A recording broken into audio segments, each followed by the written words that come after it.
Cane Latore, o guarda imperial de origem escrava, estava dando seu último suspiro enquanto protegia o imperador louco, que havia feito um pacto com um demônio até o fim. Naqueles últimos momentos, Cane se perguntou como a história o lembraria. Ele seria lembrado como um cavaleiro que manteve sua lealdade até a morte ou seria rotulado como um perdedor que falhou ele as correntes de seu tempo? Nenhuma dessas opções o agradava. Alolisteen, o líder do exército rebelde, apareceu diante dele gritando com raiva e exaustão, questionando por que Cane havia mudado o caminho de sua espada no momento crucial. Cane acreditava que era melhor simplesmente desaparecer da memória de todos. Cane, que viveu 29 anos como órfão, considerou esse destino sua própria escolha, pediu a Halo, a quem ele se dirigia como jovem mestre da casa do Duque para não começar uma briga inútil. Halo continuou a gritar em angústia, perguntando por que ele não fugiu e, em vez disso, tomou essa decisão, então o abraçou enquanto ele morria, implorando para que ele abrisse os olhos e se levantasse. Após sua morte, Cane se viu caminhando em um espaço surreal parecido com uma vasta extensão de água sob um céu de... Perguntando-se se aquilo era morte, ele sentiu que a liberdade que havia conquistado não era tão maravilhosa quanto imaginara. E enquanto ele pensava em Halo e como ele havia chorado por ele, tranquilizando-se de que seu amigo ficaria bem sozinho, de repente, sua alma foi transferida para o corpo de um bebê recém-nascido, e ele ouviu a voz de um homem dando-lhe as boas-vindas ao mundo com o nome de Karen. Enquanto Cane estava em estado de choque e descrença, um homem idoso que parecia uma versão mais velha de Halo o segurou e o parabenizou por sua coragem de não chorar, desejando que ele crescesse saudável como seu neto mais novo. Esse imenso choque fez o bebê Karen chorar enquanto ele percebia, no fundo, a verdade surpreendente de que havia renascido como neto de Halo. 45 anos após esses eventos, Karen Listeen, de 10 anos, o único filho do Conde Bali, terceiro filho de Halo Listeen, estava recebendo uma aula de história. O professor explicava a visão da sociedade histórica moderna sobre o cavaleiro Cane Latore, que morreu com um imperador maligno. O professor explicou que, embora Cane não tenha conseguido impedir seu mestre de trilhar o caminho do mal, ele permanece até hoje um símbolo de lealdade por ter permanecido ao lado de Jill. Quando o professor perguntou a Karen sua opinião, Karen primeiro perguntou a opinião do professor. O professor deu a visão predominante, acreditando que o Grão-Duque Halo queria restaurar a honra de seu amigo próximo, citando a famosa história de sua amizade. Mas Karen surpreendeu seu professor com uma opinião completamente diferente, afirmando que acreditava que seu avô Halo odiava seu amigo morto e que ele deliberadamente poliu o nome de Cane e embelezou sua reputação por essa mesma razão. O professor ficou surpreso com as palavras de Karen e perguntou o que ele queria dizer. Karen explicou sua teoria, dizendo que seu avô não podia perdoar Cane por sua decisão de escolher a morte em vez de se juntar a ele no caminho da revolução, ignorando assim o próprio desejo de Cane de morrer em silêncio sem ser transformado em herói. O professor ficou surpreso, mas lembrou-se de registros não oficiais que afirmavam que o duelo entre Halo e Cane terminou muito rapidamente para suas habilidades comparáveis. O professor percebeu que se alguém assumisse que Cane deliberadamente escolheu a morte em vez de lutar contra seu amigo, o argumento de Karen se tornava muito convincente e ele se maravilhou com a capacidade de um garoto de 10 anos de chegar a uma conclusão tão profunda. O professor sentiu-se extremamente perturbado, pensando consigo mesmo que se concordasse com essa opinião insolente, os cavaleiros do Duque poderiam cortar sua cabeça por lesa-majestade. Enquanto ele gaguejava, admitindo que nunca havia considerado esse ponto de vista, Karen de repente caiu na gargalhada. Karen então revelou que estava apenas brincando, perguntando-se por que seu professor estava tão surpreso. Depois, Karen voltou seus pensamentos para sua situação atual, confirmando a si mesmo que seu nome agora era Karen Listeen, o neto mais novo da família do Duque Listeen. Demorou um pouco para ele entender a situação, mas ele finalmente percebeu que havia renascido como neto de Alolo Listeen. Ele se perguntou com raiva como aquele tolo ousou transformá-lo em um herói contra seus desejos explícitos. Ele deveria ter entendido sem que fosse dito. Mais tarde, Karen encontrou seu pai Bali, o filho mais novo de Halo, orando. Depois que sua aula terminou, Karen se aproximou dele e perguntou ao pai se ele estava preocupado com a próxima cerimônia de despertar. Bali pediu desculpas ao filho, e quando Karen perguntou o porquê, o pai expressou sua preocupação de que pudesse ter transmitido suas limitações, pois ele não havia conseguido despertar seu poder mágico ao contrário de seus tios. Karen tranquilizou calorosamente seu pai, afirmando que não importa o que dissessem, ele era o melhor pai para ele. Bali ficou profundamente comovido com as palavras do filho, abraçou-o em lágrimas e disse que ele também é o melhor filho para ele. Ele então perguntou carinhosamente o que ele queria para o jantar, ao que Karen respondeu com entusiasmo que queria carne, é claro. em seu quarto, enquanto Karen pensava sobre a cerimônia de despertar, memórias de sua vida passada como Kane retornaram. Ele se lembrou de uma conversa com o jovem Halo, onde o conceito de uma cerimônia de despertar era estranho para ele. Halo explicou que era um ritual antigo em sua família para liberar o poder mágico latente. Kane zombou da ideia, expressando seu desinteresse em poderes com os quais se nasce com uma colher de prata. Halo explicou que nem todos podiam despertar seu poder e mesmo aqueles que o faziam não se tornavam automaticamente chefe da família. Halo então tentou despertar o interesse de Kane falando sobre um segredo incrível transmitido apenas ao chefe da família. Kane perguntou curiosamente se esse segredo era um grande tesouro ou um livro mágico que realizava desejos. Ao aceder, Halo respondeu afirmativamente. Kane admitiu um leve interesse, explicando que seu verdadeiro sonho era viver tranquilamente em um lugar isolado. Depois que Halo riu de seu sonho, Kane fingiu estar com raiva da brincadeira de seu amigo, então Halo prometeu seriamente que, quando ele se tornasse o chefe da família um dia, faria uma sessão especial e lhe contaria o segredo. Os pensamentos de Karen voltaram ao presente enquanto ele estava em seu quarto, pensando na cerimônia de despertar do poder mágico. Ele decidiu consigo mesmo que seu pai não tinha motivos para se preocupar. Energia azul e raios começaram a envolver seu corpo enquanto ele revelava a verdade que já havia despertado seu poder mágico há muito tempo. Em uma cena posterior, Karen estava com seus pais olhando com admiração e espanto para um trem tecnologicamente avançado, expressando sua surpresa, pois era a primeira vez que viu um. Sua mãe disse-lhe com orgulho que muitas das tecnologias usadas na fabricação deste trem foram comercializadas graças ao patrocínio pessoal do seu pai, Bali. O pai tentou ser humilde e minimizar sua conquista, mas a mãe insistiu que era incrível. Karen concordou com ela, declarando com toda a sinceridade que estava muito orgulhoso de seu pai. Karen continuou seus pensamentos no trem, admirando seu pai que, apesar de não ter despertado seu poder mágico, era um homem incrível que gerenciava sozinho 30 dos assuntos financeiros do ducado de Listin. Com uma mãe sempre carinhosa e um pai dedicado à sua família, Karen concluiu que eles eram realmente pais perfeitos. Enquanto o trem continuava sua jornada, Karen avistou um enorme castelo surgindo na distância através da janela. Era a residência principal da família Listin, o castelo Shangye. Karen sentiu uma mistura de expectativa e raiva ao pensar em seu avô, Halo Listin, estando naquele lugar. Sua raiva se acendeu internamente, perguntando-se como Halo ousou transformá-lo em uma grande figura histórica lembrada na história contra sua vontade. Naquele momento, Karen liberou uma pequena quantidade de energia mágica acordando seu pai, e naquele momento, Karen tomou a firme decisão de se tornar um incômodo constante para seu avô e ser o maior delinquente na história da família Listin. Karen jurou ao avô em sua mente, dizendo-lhe para esperar e ver o que seu querido neto mais novo, que estava a caminho, faria. Quando o trem chegou à estação, uma comitiva de boas-vindas estava lá para recebê-los. O pai de Karen trocou saudações com um homem chamado Arrenis, que expressou sua constante gratidão pela generosidade da família do Duque. Os Cavaleiros do Lobo do Mar na estação chamaram a atenção de Karen, pois ele notou que eram diferentes fazantes que tal e eles de sua região. Ele se perguntou se eles haviam sentido humana que ele já havia despertado, mas não se importava com a possibilidade de a notícia chegar ao seu avô. Considerando que era apenas uma questão de tempo, a família foi guiada para o castelo principal, especificamente para uma espaçosa sala de recepção, onde Karen foi instruído a esperar enquanto o Conde Bali ia cumprimentar os anciãos da família. Karen se sentiu entediado esperando a vasta sala e desejou ter pedido para ir à biblioteca em vez disso. De repente, outro garoto na sala interrompeu seus pensamentos, zombando dele ao dizer que os rumores eram verdadeiros, que Karen era de fato um rato de biblioteca, pois a primeira coisa que pediu ao chegar foi a biblioteca. O garoto então insultou Karen e seu pai, dizendo que, como ele era da linhagem de seu tio Bali, suas chances de despertar humana eram pequenas. Então era melhor ele estudar para ganhar dinheiro como o povo comum, assim como seu pai. Esse insulto irritou Karen, que calmamente perguntou ao garoto se ele queria lutar. O garoto ficou surpreso com sua reação, mas reuniu um pouco de mana pensando que daria a Karen na vantagem. Mas Karen calmamente se perguntou se havia um encrenqueiro sendo criado na casa principal, então liberou uma aura de seu próprio mana, completamente atordoado. O garoto perguntou em choque quando e como Karen havia despertado seu mana, ao que Karen respondeu com um sorriso que seu pai também não sabia de nada. Karen então disse ao primo, a quem ele se dirigia como irmão, que eles tinham um problema. Karen anunciou que não havia necessidade de 2 encrenqueiros na família, que ele assumiria esse papel para si, então o outro deveria abrir caminho para ele, deixando seu primo parar. Karen liberou uma aura aterrorizante ao seu redor e sugeriu ao seu primo Leo que eles tivessem uma pequena briga. Em outro lugar no castelo, o tio mais velho, Tilis Lishin, estava sentado com seus 2 irmãos. Heinrich foi informado de que Karen já havia despertado seu mana, o que o terceiro comandante dos cavaleiros confirmou. Segundo o tio, Rafael Liston comentou que Karen escondera seu despertar de mana da casa principal, questionando as intenções de seu irmão Bali, a quem chamou de fracassado. Bali parecia genuinamente surpreso, confirmando que também não sabia.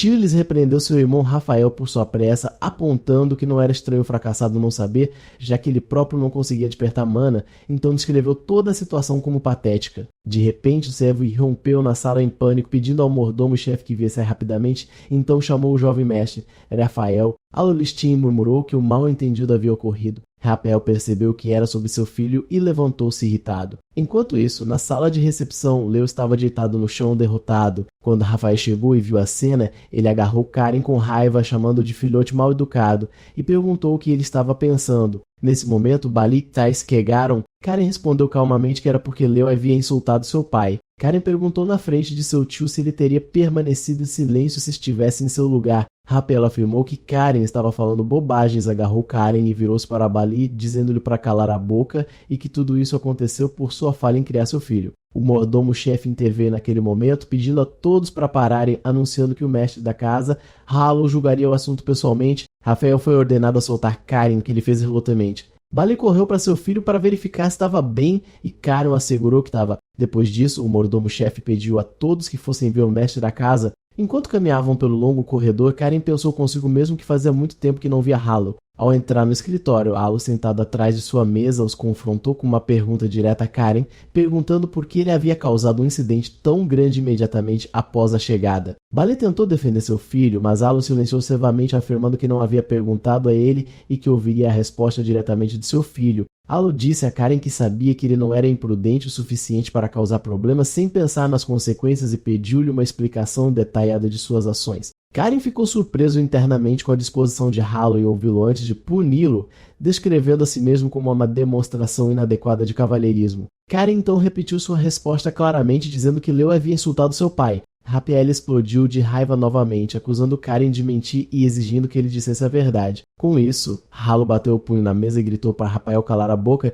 questionando como ele usava levantar a voz em sua presença. Rafael pediu desculpas ao pai, Halo, que decidiu convocar Leo para confirmar os fatos e ordenou a Heinrich que o trouxesse assim que seu tratamento terminasse. Mas antes disso, Halo voltou sua atenção para Karen, apontando que a questão do insulto não era tudo o que ele queria perguntar. Karen antecipou a pergunta de seu avô e alegremente anunciou que se ele estava perguntando sobre Mana, ele a havia despertado há 3 anos, chocando os presentes. Halo perguntou por que ele havia escondido isso até mesmo de seu pai por todo esse tempo, perguntando a si mesmo sobre esse garoto que despertou Mana sozinho em tão tenra idade. Karen explicou que não percebeu que era Mana até ler sobre isso em um livro mais tarde. E quando seu avô pressionou para saber o que aconteceu em seguida, Karen sorriu inocentemente e disse que só queria manter isso em segredo. Ele acrescentou que segredos são divertidos e que era mais divertido porque os cavaleiros em sua região não tinham uma ideia. Halo perguntou se era só isso e Karen confirmou alegremente. Nesse momento, Leo chegou com os ferimentos enfaixados e Halo imediatamente perguntou se ele realmente havia insultado seu tio. Karen iniciou uma elaborada performance teatral falando com falsa tristeza sobre o insulto de Leo a seu pai,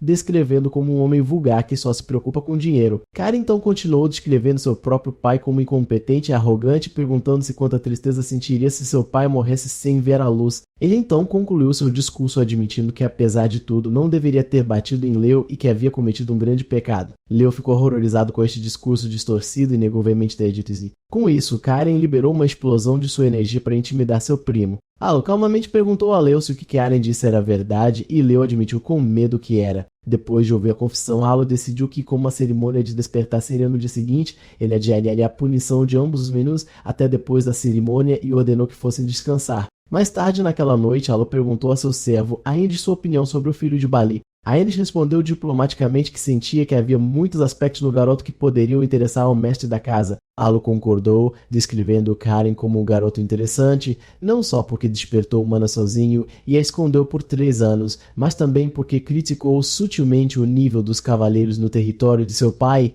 o que Halo interpretou como uma dica de que ele próprio havia negligenciado seu filho, Bali. Embora Heinrich achasse que seu mestre estava pensando demais, Halo insistiu que este neto era diferente. Halo disse que descobria uma verdadeira natureza de Karen e se ele possuía algo especial na cerimônia do dia seguinte, expressando sua intensa curiosidade sobre se ele terminaria a cerimônia em segurança e o que ganharia com isso. Mais tarde naquela noite, toda a família se reuniu em um local ao ar livre em preparação para a cerimônia. Karen notou os anciões da família listos em suas vestes e sentiu seu imenso poder, apesar de sua aposentadoria. Ele também viu todos os membros da família presentes, Tyrilis e sua filha Leon, e Rafael e seu filho Leo. Karen percebeu que esta cerimônia era mais importante do que ele pensara. No centro da reunião havia uma plataforma de pedra sobre a qual estava uma grande pedra preta que Karen imediatamente reconheceu como a Pedra do Juramento. Halo anunciou o início do ritual de abertura dos olhos, explicando que quando Karen passar pela fenda aberta pela Pedra do Juramento, ele entrará em um mundo que a pedra lhe mostrará. Ele explicou que este mundo difere de pessoa para pessoa e o ritual terminará quando Karen despedaçar esse mundo usando a arma da visão clara que ele adquirirá lá.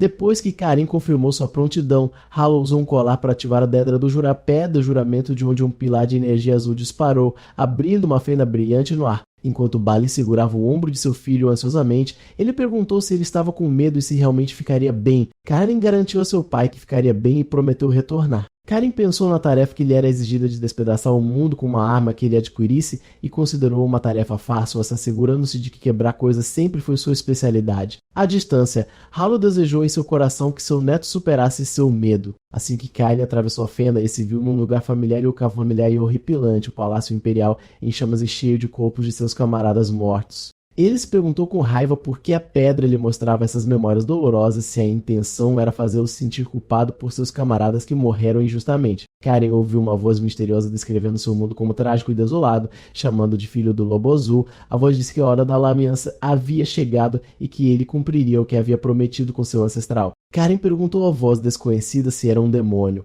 mas a voz negou, afirmando que demônios não usariam profanar o sangue que corria em suas veias. A voz instou Karen a superar seu medo e ascender ao trono onde o que ele desejava esperava. Quando Karen alcançou o trono, que o imperador quis proteger tão desesperadamente que fez um acordo com um demônio, e enquanto subia as escadas que levavam a ele, sentiu como se estivesse caminhando sobre seus cadáveres, lembrando que nunca imaginou que esta seria a causa de suas mortes. Ele encontrou sua antiga arma lá. A voz o acolheu como um representante do clã Lobo Azul e disse que esta era sua arma. Karen imediatamente reconheceu sua amada espada dada a ele pelo imperador, a espada demoníaca Ruína. A voz pediu que ele a imbuísse com mana, mas Karen objetou, dizendo que a espada devora a alma de seu usuário. A voz o tranquilizou, dizendo que a vontade demoníaca que outrora habitava a espada já havia sido aniquilada por seu avô e o que ele via era meramente uma forma distorcida deixada pela maldição do demônio e que ele era o único capaz de despertá-la. Karen hesitou, perguntando se tocar na espada era seguro, com medo de voltar à pessoa que ele já foi, que obedecia às ordens do imperador e tirava inúmeras vidas. Nesse momento, a voz de Halo ecoou em sua mente, instando-o a superar seu medo.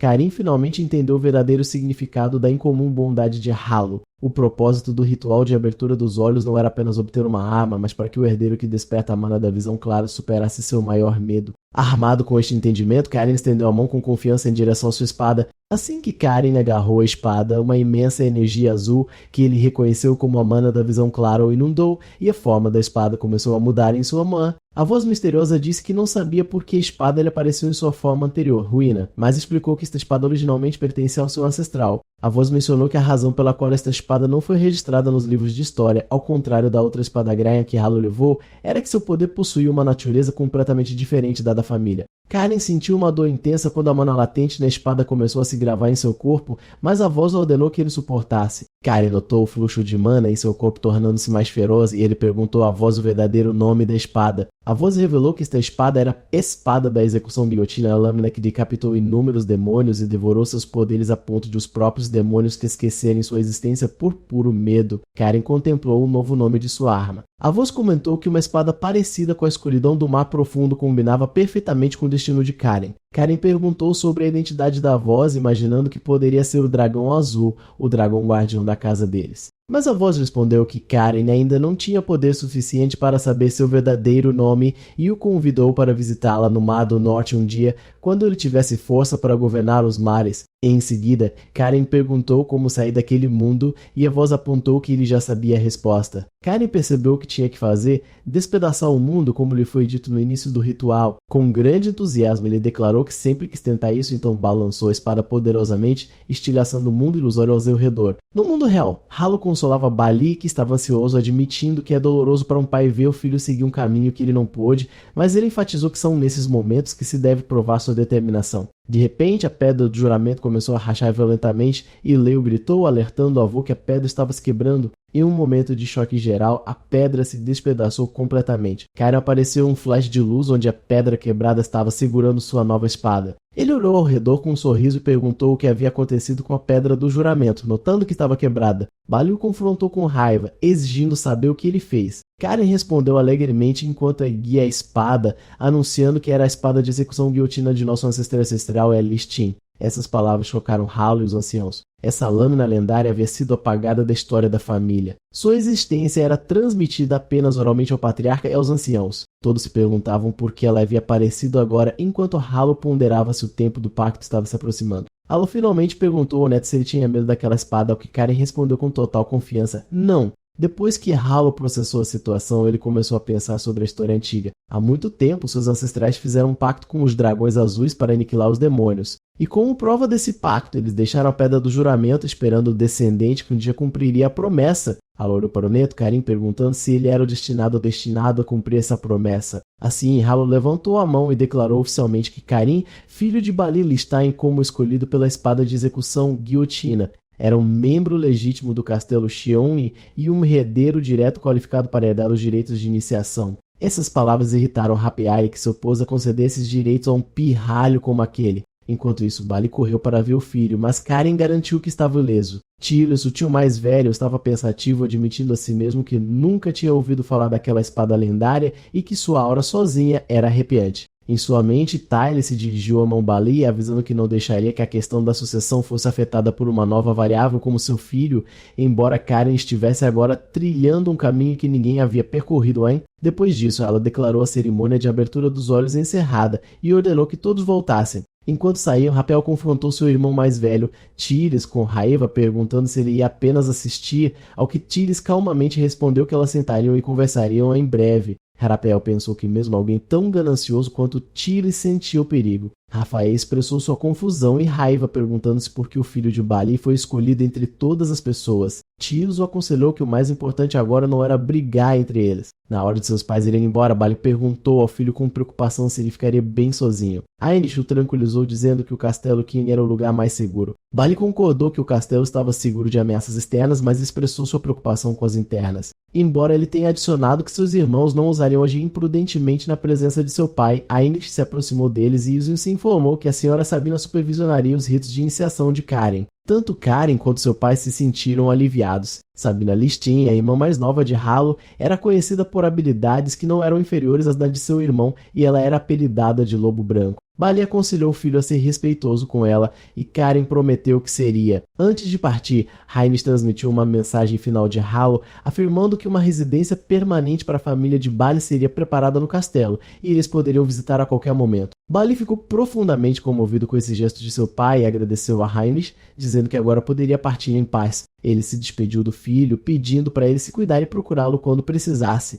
Depois que o trem partiu, Aenys levou Karen pelo castelo, dizendo que a senhora Sabina estava esperando por ele. Antes de chegarem, Aenys deu um conselho a Karen, pedindo para ele evitar chamar a senhora Sabina de avó porque ela odiava Indian Salan. Karen agradeceu o conselho, embora se perguntasse sobre a estranheza daquilo. Eles então chegaram ao salão de treinamento espiritual na floresta Xiong, um lugar onde apenas a linhagem direta era permitida. Aenys disse a Karen que a senhora Sabina estava esperando por ele lá dentro e que o Sr. Leo também estava lá a pedido especial de seu pai, Rafael. Karen ficou encantado ao ouvir isso e entrou, enquanto Aenys comentou consigo mesmo que as coisas estavam prestes a ficar barulhentas novamente. Karen sentiu uma aura de mana tremenda emanando do salão mesmo antes de entrar. Ao abrir a porta, ele anunciou sua chegada, cumprimentou Loba Branca e uma voz aguda lá de dentro ordenou que ele entrasse sem demora. Karen ficou surpreso com a aparência jovem da senhora Sabina. Ela o acolheu e perguntou se ele estava surpreso por ela não parecer como ele não parecia imaginado. Sabina comentou como o tempo passou rápido, já que o doce filho de Bali já havia crescido. Karen percebeu imediatamente que sua juventude eterna era devido à reconstrução de seu corpo com mana,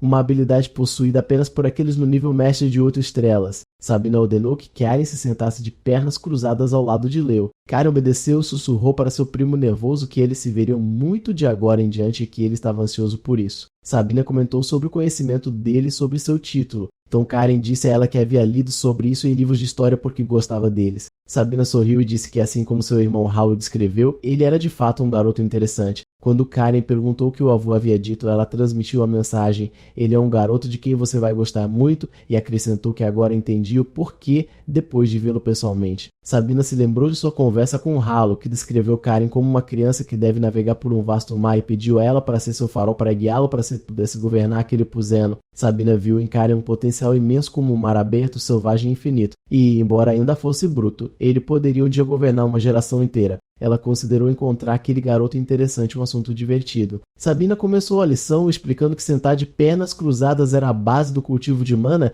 e que, uma vez passada a fase preliminar, eles seriam capazes de cultivar mana sem precisar sentar, assim como ela. Ela então liberou uma onda de mana límpida do mar que surpreendeu os meninos. Sabina explicou o método do Senhor do Mar, que se baseia em criar um oceano de mana dentro do corpo e controlá-lo. Ela explicou que a força de uma pessoa aumenta com o número de oceanos que ela controla. Controlar 8 oceanos significa atingir o rank de 8 estrelas. Quanto a dominar esses 8 oceanos como um vasto mar, esse é o reino das 9 estrelas. Ela acrescentou que havia apenas 3 pessoas em todo o continente que haviam atingido esse nível e apenas uma dentro do Império. Karen percebeu imediatamente que essa pessoa era seu avô, Halo. Sabina confirmou que o único especialista de 9 estrelas no continente era seu irmão, Halo Lichten. Essa declaração acendeu uma chama de determinação em Karen, que jurou que nesta vida ele definitivamente alcançaria de avô. Sabina notou esse intenso desejo por poder no garoto e o achou realmente divertido, acreditando que ele seria digno de treinamento. Sabina começou o treinamento de mana, ordenando aos meninos que derramassem mana nos canais que foram abertos durante a cerimônia de despertar,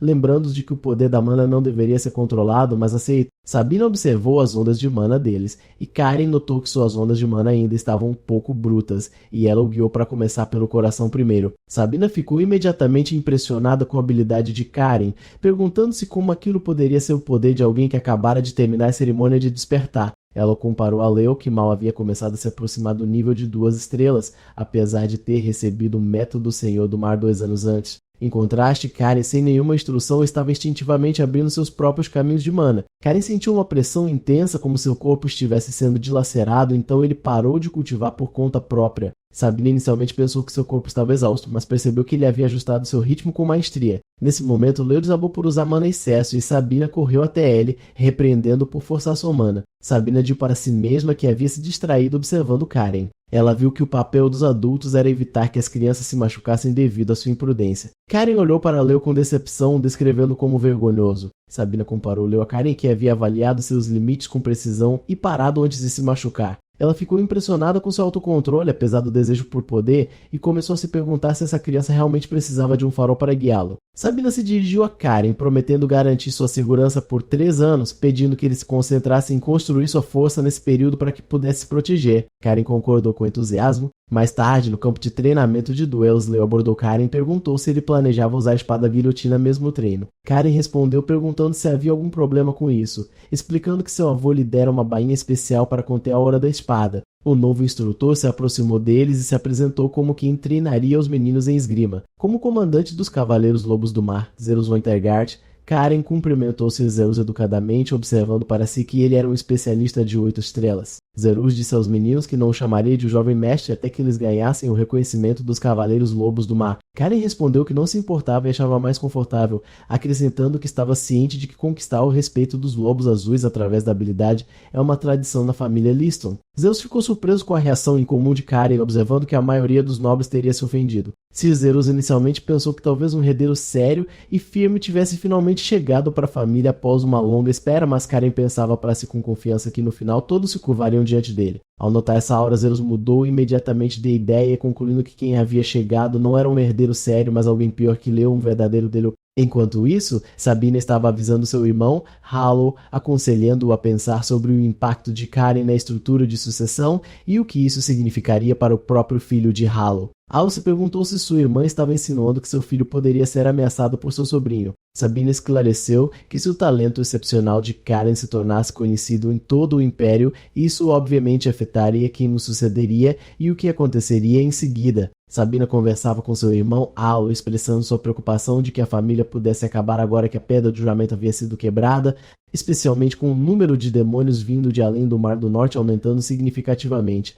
Halo descartou a ideia como bobagem e revelou uma profecia secreta conhecida pelo chefe da família. A pessoa que quebrar pedra estabelecerá uma nova pedra, assim como seu ancestral fez há muito tempo. Sabina percebeu que isso significava que o tempo da aliança estava próximo. Quando ela perguntou quando ele contaria isso a Karen, Halo respondeu que aconteceria no momento certo. No inverno, Bali estava lendo uma carta de seu filho, Karen. Karen escreveu para tranquilizar o pai sobre seu bem-estar e contou-lhe sobre seu progresso no treinamento, tendo recentemente dominado a quarta forma de 2 estilos diferentes de esgrima. Ele também mencionou que estava tentando se dar bem com seus parentes, como seu pai havia pedido, e que estava cuidando especialmente de Leo. No final da carta, ele pediu mais dinheiro em tom de brincadeira, pois sua mesada havia acabado, o que fez Bali rir com carinho. Em uma conversa com Heinrich, Bali lembrou-se de como estava preocupado deixou Karen no castelo pela primeira vez 3 anos atrás. Heinrich o tranquilizou, dizendo que Karen havia se adaptado surpreendentemente bem e que o castelo não estava mais quieto por causa dele. Embora Bali tentasse aconselhar seu filho a não atrair atenção,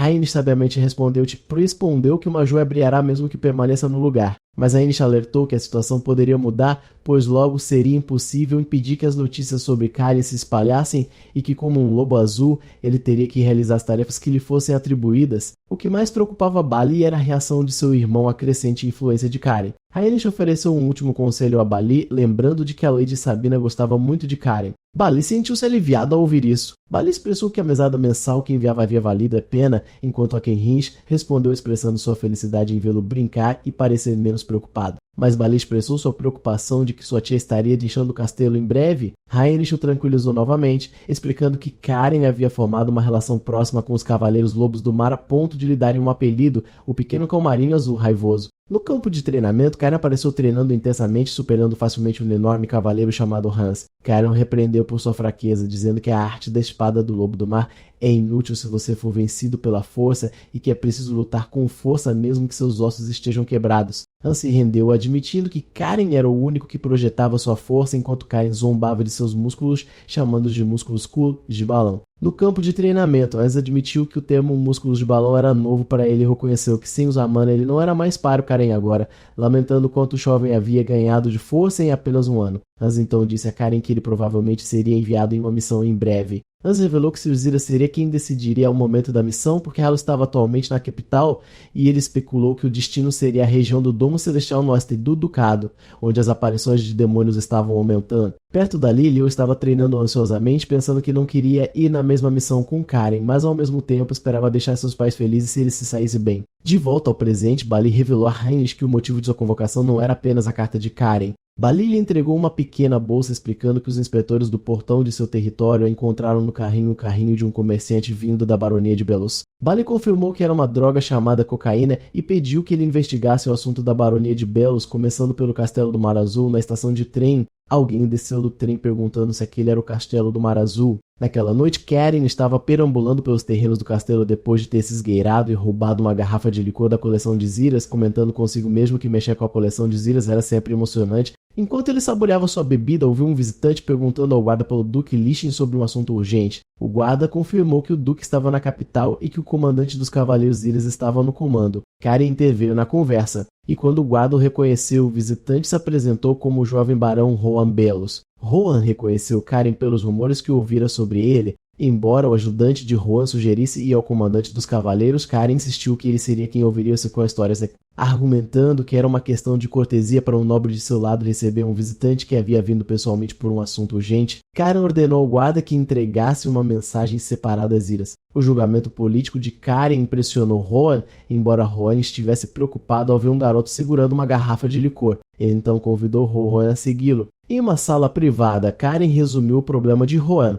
a presença de um grupo de bandidos nas montanhas orientais de sua baronia. Rohan confirmou isso, acrescentando que esses bandidos estavam espalhando drogas e sequestrando pessoas para vender como escravos. Rohan explicou com pesar que sua baronia era pobre e militarmente fraca e que a tentativa de seu pai de confrontar os bandidos falhou e resultou em ele ficar ferido e acamado. Karen bateu a garrafa de licor na mesa com raiva, declarou que despedaçar esses canais não era punição suficiente para eles. Mas ele apontou um ponto intrigante, perguntando se como um mero grupo de bandidos poderia ser forte o suficiente para combater um exército irregular. Rohan respondeu que eles suspeitavam que esses bandidos poderiam ser, na verdade, desertores do exército Uze do Reino do Sul, que estava atualmente em guerra. Karen analisou a situação, concluindo que após a abdicação do Imperador Maligno, o exército imperial havia focado seus recursos reduzidos na Guerra no Sul, criando um vácuo de segurança no norte que permitiu que desertores se tornassem banártido. Rohan concordou que essa teoria parecia mais plausível. Karen então ofereceu uma bebida a Rohan, explicando que a baronia de Bells era adjacente ao feudo onde seu pai residia, tornando isso um assunto pessoal para ele também, e ele expressou seu desejo de ajudar pessoalmente. Rohan sentiu-se grato por esse gesto, embora se perguntasse sobre a adequação de aceitar uma bebida oferecida por uma criança. Karen admitiu alegremente que a bebida foi roubada da coleção de Zerus e pediu a Rohan que guardasse segredo entre eles. Rohan ficou chocado ao ouvir o nome do famoso comandante dos cavaleiros. Nesse exato momento, Zerus entrou na sala e perguntou a Karen se eles não haviam concordado que ele não tocaria sua bebida. Rohan ficou constrangido e derramou sua bebida, mas Zerus o tranquilizou. Zerus se dirigiu a Rohan, confirmando que havia ouvido falar de sua grave preocupação com os bandidos, o que Rohan confirmou ser o motivo pelo qual veio pedir ajuda. Enquanto Zerus estava prestes a responder, Karen o interrompeu. Zerus se virou para ele, repreendendo por beber na idade dele, e pegou sua bebida. Zerus se desculpou com o jovem barão pela cena, então o tramo o tranquilizou dizendo que o castelo do Mar Azul não ficaria parado enquanto um velho parceiro sofria e que eles planejavam organizar e enviar tropas em breve. Karen se ofereceu para ir na missão, mas Zerus recusou imediatamente, argumentando que o inimigo era um grupo treinado e poderia ter lutadores habilidosos desconhecidos. Rohan ficou surpreso com a seriedade de Karen em querer ajudar.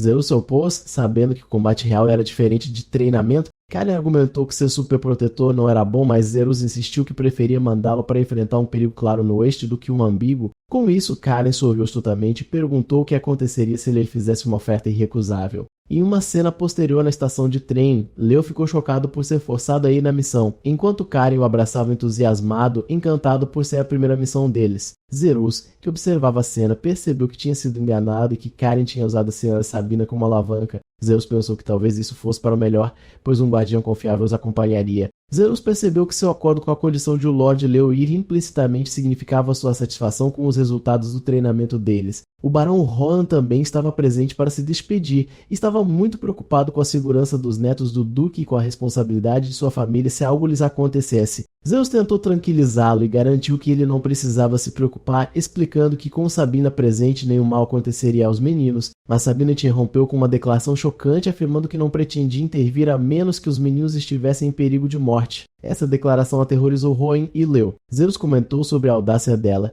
e Sabina ensinou que havia uma razão que a impedia de estar na linha de Distar. Na estação de trem, Sabina notou Leo tremendo, então ela se dirigiu a ele dizendo que tem medo dele, mas o incentivou a considerar esta missão uma oportunidade para provar sua seriedade em seu treinamento nos últimos 3 anos e uma chance de ganhar reconhecimento como membro dos Lobos Azuis. Karen interveio com seu estilo sarcástico, perguntando se Leo sempre precisava de alguém para empurrá-lo por trás. Leo respondeu com raiva, mas as palavras de Karen despertaram sua determinação e ele percebeu que era hora de se provar. O trem mágico partiu do castelo do Mar Azul em direção à baronia de Bells.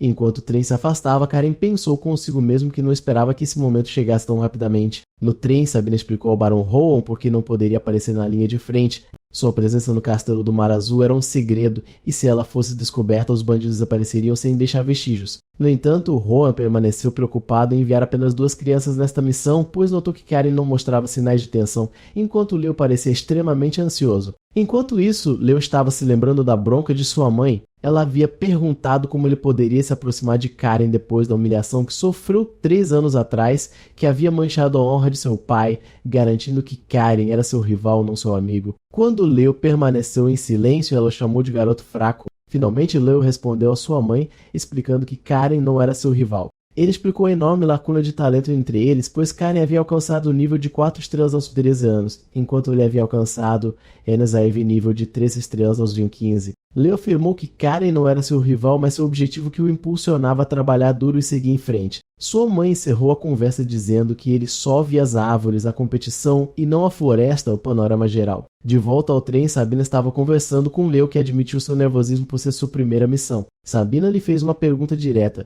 Ele conseguiria matar um homem? Leo hesitou, mas Sabina o encorajou, dizendo que não havia necessidade de duvidar de si mesmo e que ela sabia mais do que ninguém o quão difícil havia sido seu treinamento, lembrando que ela foi quem o treinou. Comovido por suas palavras, Leo a chamou de mestre. O trem anunciou sua chegada em 20 minutos, então Sabina decidiu que durante a missão eles se tratariam como mestre e aluno. Ela então anunciou que pularia do trem para ir na frente e observar a situação sem ser anotada. Rowan protestou sobre o perigo de pular de um trem em movimento, mas Sabina o tranquilizou dizendo que ele não seria responsabilizado por nada, porque seus sobrinhos o estariam observando de longe. Karen comentou com admiração sobre a audácia dela e Sabina pulou do trem deixando Rowan e Leo em estado de choque, questionando as excentricidades da família Liston. Ao chegarem à baronia de Belos, foram recebidos pelo pai de Rowan, o ferido barão Belos, que se desculpou por recebê-lo sentado devido à sua saúde frágil. Karen respondeu educadamente, pedindo para ele não se preocupar e perguntou sobre seus ferimentos. Ao conhecer o barão Belos acamado, o barão agradeceu aos meninos pela preocupação e mencionou que havia conhecido Karen e seu pai 10 anos antes,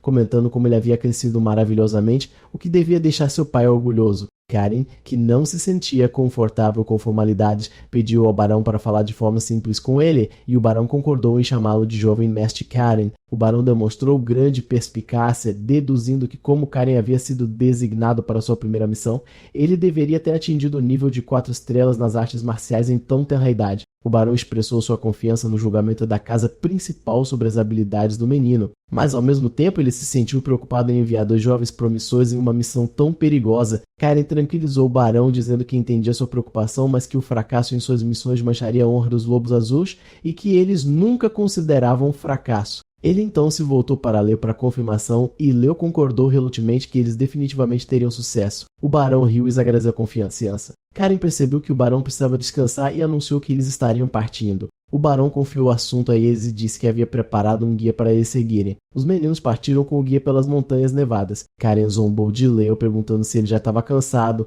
mas Leo ignorou e expressou sua desconfiança em relação ao guia, apontando que não havia garantia de que ele não estivesse conspirando com os bandidos. Karen o parabenizou sarcasticamente por finalmente ser capaz de pensar, então calmamente confirmou que as suspeitas de Leo estavam corretas e que o guia era muito provavelmente um dos bandidos. Leo ficou chocado e perguntou como ele sabia. Karen explicou que tinha ouvido a conversa do barão Rowan na estação. Em um flashback, o ajudante de Rowan perguntou como eles localizariam o esconderijo dos bandidos e Rowan respondeu que teriam que usar um traidor dentro do domínio. Quando Leo perguntou por que ele não havia contado antes, Karen respondeu que ele estava tenso de todo. Karen então analisou a situação, apontando a astúcia de Rowan em usar deliberadamente o traidor contra eles, e explicou a Leo que o papel deles agora era ser isca, pois o sequestro deles como jovens nobres renderia um alto resgate. Karen explicou a Leo que o fato de o traidor ter permanecido impune e vivo até agora é a prova disso, que significava que eles haviam chegado ao ponto do desespero. O guia Sen os levou para uma emboscada montada pelo líder dos bandidos, que o recompensou com uma soma extra porque os alvos eram jovens nobres. Um dos bandidos notou que os 2 jovens não pareciam que o seguiriam obedientemente. Karen e Leo estavam prontos para lutar e Karen declarou com raiva intensa que não os perdoaria por espalhar drogas nas terras de seu pai. De volta à residência do barão, Rowan perguntou ao pai se ele estava bem. Seu pai o tranquilizou sobre sua saúde.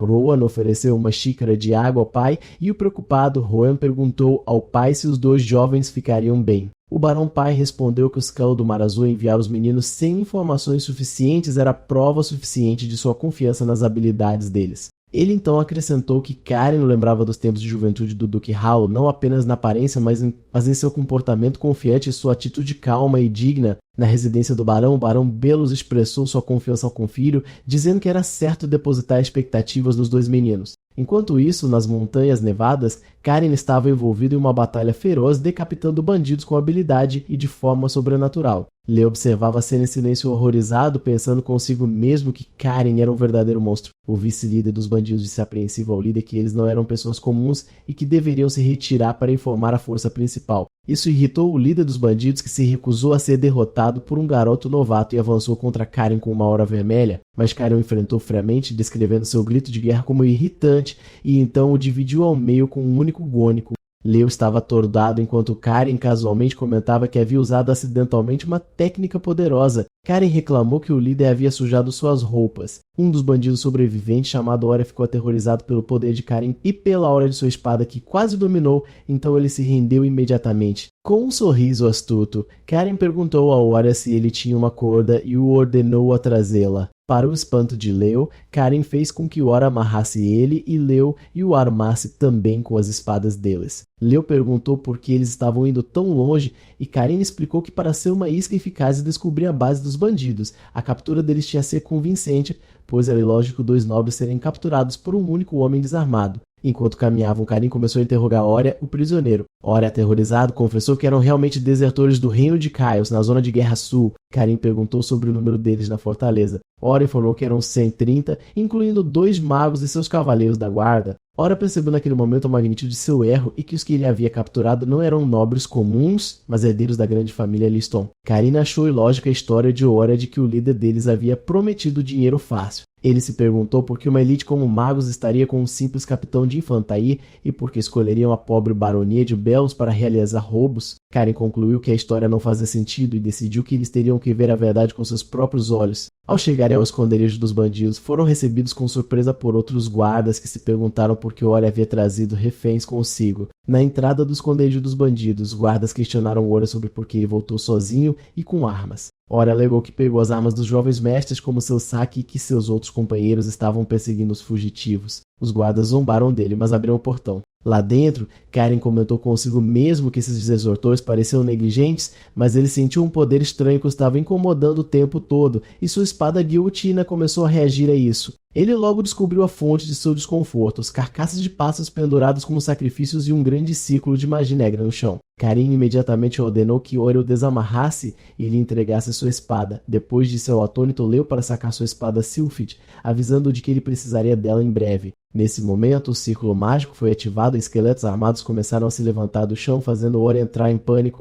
O líder dos bandidos apareceu e deu as boas-vindas zombeteiramente aos reféns por entrarem em sua fortaleza na montanha. Karin procurou o Mago Negro com os olhos, mas não o encontrou, concluindo que ele estava escondido em algum lugar. Rapidamente, ele pegou Oria como refém, colocando a espada em seu pescoço e ameaçando matá-lo se os bandidos atacassem. Leo ficou chocado com esse ato, que ele considerou uma quebra da honra nobre. O líder dos bandidos zombou de Karin, perguntando se os nobres não deveriam valorizar a honra acima de tudo. Karin retrucou, perguntando por que ele não deveria ter permissão para fazer isso. O líder achou Karin interessante, mas declarou que o refém era inútil e que Oria era completamente descartável, dando a Karin permissão para fazer o que quisesse com ele. O líder empurrou Oria na direção de Karin. Quando Leo percebeu que estavam presos, ele perguntou a Karin qual era o plano. Karin respondeu com confiança que o plano é simples. Eles só tinham que eliminar o líder. O líder notou a aura de mana azul de Karin e pareceu preocupado. Karin disse a Leo que ele cuidaria do líder e que Leo teria que ligar com os esqueletos. Antes que Leo pudesse processar o que aquilo significava, Karin avançou poderosamente contra o líder, deixando Leo sozinho para enfrentar o exército esqueletos que havia se levantado completamente. O pânico tomou conta de Leo enquanto ele era cercado pelos soldados esqueletos, perguntando-se como ele deveria lidar com todos eles sozinho. Enquanto os esqueletos avançavam para atacá-lo, Karin já havia alcançado o líder e esferiu um golpe poderoso gritando, terceira forma da espada do lobo marinho. Karin direcionou a energia de sua espada para o líder. Depois que o golpe de Karin atingiu o líder e cortou sua mão, este caiu de dor e chamou Karin de pirralho maldito. Karin zombou dele, dizendo que se ele fosse atacar, deveria ter feito isso antes. O líder se perguntou por que o castelo do Mar Azul estava interferindo em seus assuntos e Karin explicou que esta baronia ficava ao lado das terras de seu pai e disse que não pretendia matá-lo, mas o levaria ao castelo. Enquanto isso, Leo estava lutando contra os esqueletos com um desempenho surpreendentemente bom. À distância, Karin o observava e o encorajava a continuar lutando com pura força, como a arte da espada do lobo marinho lhes ensinava. Karin voltou para o líder ferido, Michael Knox, e perguntou seu nome novamente para ter certeza. Depois que ele respondeu, Karin o esfaqueou impiedosamente na perna para forçá-lo à submissão. Com um sorriso arrepiante, ele ordenou que ele mandasse seus homens largarem as armas, o que o líder fez em agonia. O derrotado Michael lamentou sua derrota nas mãos de 2 pirralhos, mas avisou Karin que, quando eles chegassem, nem mesmo alguém da família Liston seria capaz de lidar com eles. Karin adivinhou corretamente que o líder estava depositando suas esperanças nos magos negros. Karin zombou das esperanças do líder, perguntando se ele realmente pensava que a família Liston enviaria tiçõezinhas. Ele apontou que o círculo mágico havia desaparecido,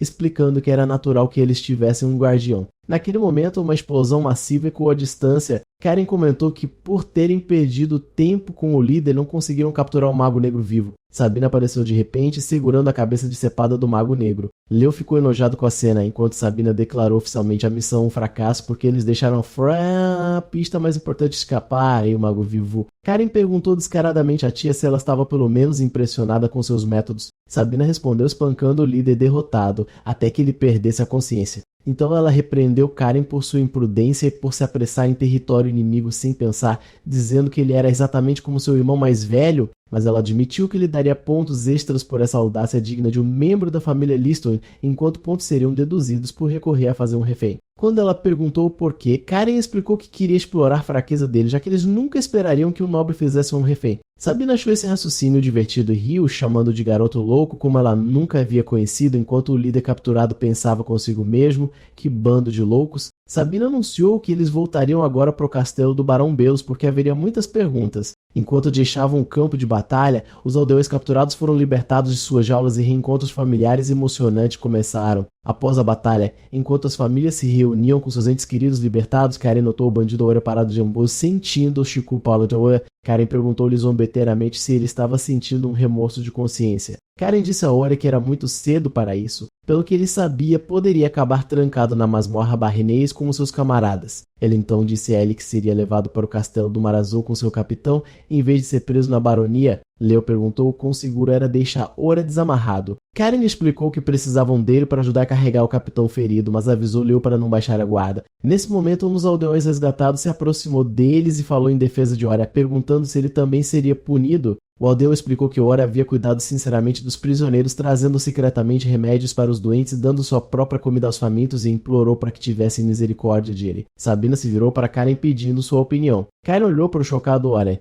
então decidiu que considerariam mostrar-lhe clemência, justificando pelo fato de ele tê-los guiado ao esconderijo. A gratidão minou Ora, e ele jurou sua lealdade completa a Karen até a morte. Leo interrompeu a cena, chamando Karen para ver algo importante. Leo levou a um barril contendo uma enorme pedra mágica brilhante. Enquanto os aldeões celebravam e lançavam insultos aos bandidos capturados, Leo tinha certeza de que o jovem mestre prepararia um banquete para eles em seu retorno. Karen estava pensativo. Ele finalmente percebeu a verdadeira razão para o grande grupo de bandidos nesta área pobre e remota, uma mina de pedras mágicas que a própria família do barão não sabia que existia. Leo notou o olhar astuto no rosto do primo e perguntou que plano ele estava tramando agora. O barão Rohan e seu pai chegaram para cumprimentar os resgatadores. Rohan ordenou que os prisioneiros fossem jogados na masmorra, pedindo a Sabina para entregar o líder dos bandidos. Mas Sabina, alegando ser apenas uma guardiã, o direcionou para seus alunos, Karen e Leo. Rohan convidou a todos para um modesto banquete, mas Karen recusou, dizendo que tinham que partir imediatamente para o castelo do Mar Azul. Nesse ponto, Rohan levantou a questão da taxa da missão, admitindo que sua baronia não tinha recursos para pagá-la integralmente e solicitou um adiamento do pagamento.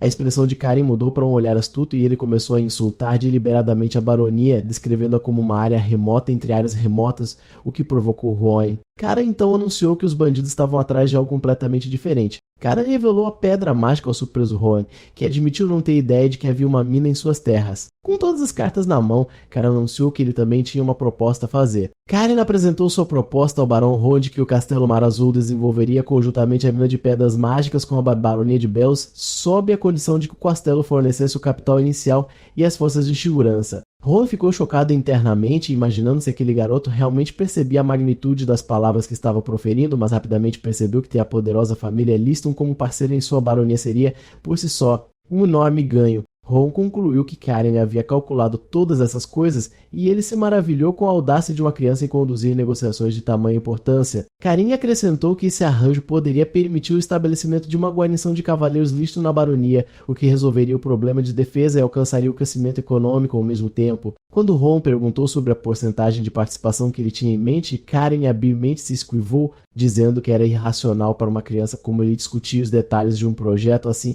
e que isso era um assunto para Rohan discutir com o pai dele. Rohan concordou em consultar o pai e contatá-los em breve. Mais tarde, Karen perguntou a Lady Sabina por que ela esperava que as coisas se complicassem e escolhesse complicar os bandidos. Sabina explicou que a razão era um mago negro com quem ela lidou, revelando que ele não era um mago comum, mas Tadila Rata, um criminoso procurado de segundo grau no Império e um mago do Sexto Círculo. Sabina repreendeu os meninos por se preocuparem com os peixes pequenos, os bandidos, e se pendurarem o alvo mais importante. Sabina continuou sua lição, explicando que a verdadeira força só cresce ao enfrentar oponentes fortes e se eles tivessem derrotado o Mago Negro sozinhos, não teriam desperdiçado seu tempo com a gentalha. Por essa razão, ela considerou a missão um fracasso, um julgamento que Karen aceitou respeitosamente. Ela então se virou para Leo, que sentiu que havia sido ignorado, e o elogiou inesperadamente, dizendo que seu desempenho foi muito melhor do que ela esperava, especialmente porque era sua primeira vez enfrentando os mortos-vivos. Ela o encorajou a ter mais confiança em si mesmo. No Castelo Mar Azul, Halo retornou da capital. Sua comitiva o cumprimentou e o informou sobre o retorno do Cavaleiro do Oeste e que Karen, Leo e Sabina estavam a caminho de volta de sua missão. De repente, um mensageiro chegou com uma mensagem urgente do Palácio Imperial. Alô? Abriu a carta e ficou chocado com seu conteúdo. Como o Imperador não havia mencionado nada parecido antes de deixar a capital, Sua Majestade, o Imperador convidou pessoalmente seu neto Karen para a capital. No trem de volta, Oria carregava seu capitão cativo, Michael. Michael tentou persuadir Rory a escapar juntos, aproveitando o que ele considerava uma falha de segurança, mas Oria o atingiu com raiva e recusou, lembrando de que ele foi quem o chamou de inútil e descartável. Ao retornarem ao Castelo Mar Azul, foram recebidos pelos membros da família. Bali comentou sarcasticamente que o ambiente de Karen ainda era tão caótico como sempre, ao que Karen retrucou bruscamente, ameaçando-o. Bali acolheu calorosamente seu filho, enquanto Sabina conversava com ele, concluindo que seu irmão Halo provavelmente o havia convocado por causa dos problemas que Karen havia causado aos campeões na linha de Belos. Enquanto isso, Bali estava parabenizando seu sobrinho Leo por sua grande conquista, observando que a notícia o havia precedido. Leo sentiu-se feliz, acreditando que seu pai e avô estariam orgulhosos dele, então Karen anunciou que estava cansado e iria subir para descansar. A conversa tomou um rumo sério quando Sabina perguntou a Bali se ele sabia algo sobre a situação política em comum no Império. Bali explicou que as outras grandes potências, exceto a família deles, estavam se unindo rapidamente, centradas no Ducado Salmon e no Marquesado de Yas. Sabina acrescentou que o pai deles, Halo, havia planejado se encontrar com várias famílias na capital para avaliar a situação, mas ele cancelou tudo porque suas conversas com o Imperador não renderam um resultado satisfatório. Bali explicou que essas duas famílias foram as que contribuíram para a derrubada do imperador anterior e a instalação do atual, e que agora elas controlavam o sistema. Sabina lamentou que seu irmão Halo tivesse decidido se retirar do poder central para o subtrópico do Império apenas para receber esse tratamento agora. Os dois concluíram que a Era de Paz estava chegando ao fim e que era a hora de a família deles agir. Sabina viu um lado positivo na situação, apontando que o que Karen havia feito poderia ser a coisa mais útil para eles no momento, pois dava uma razão justificada para expandir sua influência enviando tropas para as terras de outras famílias. Ela descreveu Karen como um garoto interessante porque ele fez algo benéfico para a família na hora perfeita. Bali disse à sua tia que ela o elogiava demais, ao que ela respondeu que não estava realmente o elogiando. Mais tarde, Cisiras os cumprimentou, parabenizando-os por suas conquistas em subjugar os bandidos fugitivos. Ele anunciou que começaria imediatamente a interrogar o líder dos bandidos que Oria estava carregando, prometendo extrair cada pedaço de informação dele. Quando ele perguntou sobre a identidade de Oria, Karen explicou que, por enquanto, ele também era considerado um bandido. Mas como ele tinha sido um informante, deveria ser tratado gentilmente e depois libertado, anunciando que planejava torná-lo seu servo pessoal, com o que Ziras concordou. Quando os meninos tentaram ir descansar, Ziras os parou, lembrando de que a missão deles ainda não estava completa. Karen perguntou a Ziras quando ele havia chegado e ele respondeu que havia chegado há pouco tempo e que eles deveriam escrever um relatório. Quando Karen perguntou se eles tinham que escrever relatórios separados, Ziras permitiu que eles o escrevessem juntos. Karen imediatamente tentou empurrar a tarefa para Leo, argumentando que ele havia feito todo o trabalho duro. Ele então recorreu à persuasão, apontando que o tio Tillis leria o relatório e que essa era a chance de Leo ganhar pontos para si mesmo, focando em suas conquistas no relatório que convenceu Leo. Após o retorno deles, Cesiras ordenou que os prisioneiros fossem trancados, enquanto Sabina lhe jogou a cabeça do criminoso procurado, dizendo que os relatórios dos meninos seriam insuficientes. Enquanto Karen desejava boa sorte a Leo com a escrita do relatório, ele anunciou que iria para a sala de treinamento de mana para usar a quarta forma que havia alcançado recentemente, deixando Ziras espantado com sua paixão inabalável. Enquanto isso, Halo realizou uma reunião de emergência do conselho familiar. Ele explicou que o motivo da reunião era a informação obtida durante a supressão de demônios que haviam aparecido recente ao redor do castelo. Ele pediu a Rhaenys para convocar o comandante dos cavaleiros. Cherus foi convocado e apresentou a ele um pedaço de pele de demônio. Halo disse a eles que este pedaço foi coletado da região do Domo Celestial Ocidental. Halo notou que a mana sombria latente na pele não era comum e percebeu com um choque que pertencia ao Imperador caído. Halo propôs duas possibilidades. Ou era apenas a sua vontade persistindo no mundo, ou o imperador caído ainda estava vivo.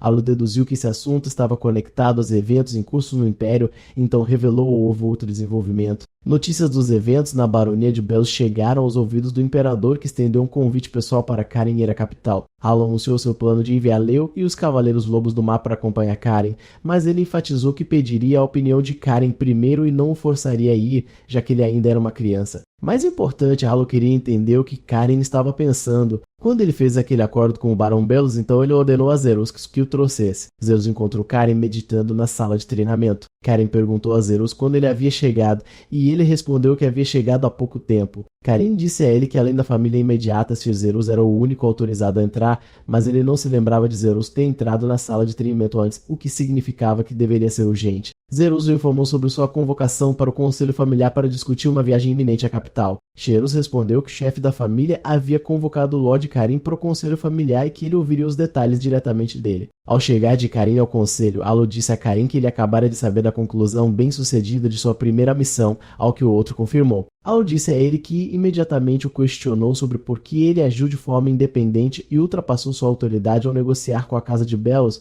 perguntando se ele havia considerado que seu comportamento arrogante poderia ser um grande insulto a eles. Karim percebeu que aquilo era um interrogatório, não um elogio, mas ele negou a acusação, explicando que havia feito apenas uma única proposta ao jovem Barão Belos e que este havia aceitado a oferta por sua própria e livre vontade. No salão do conselho, Karen defendeu suas ações perante seu avô, explicando que ele havia julgado haver algo mais importante do que Queta Nobre. Quando Halo perguntou o que poderia ser mais importante do que a cortesia, Karen respondeu que era a honra da família. Essa resposta impressionou profundamente Halo, que pensou consigo mesmo que Karen poderia ter se vangloriado dos ganhos do acordo e levado o crédito para si, mas em vez disso ele colocou o interesse da família em primeiro lugar, descrevendo esse ato como uma conduta esplêndida. Com base nisso, Halo anunciou sua decisão. Ele reconheceu que o acordo que Karen havia trazido beneficiaria grandemente a família e encarregou seu filho, Bali, de cuidar das negociações formais. Bali concordou em partir para a Baronia de Belos ao amanhecer do dia seguinte, ao que Halo comentou que um pai trazer glória através dos méritos de seu filho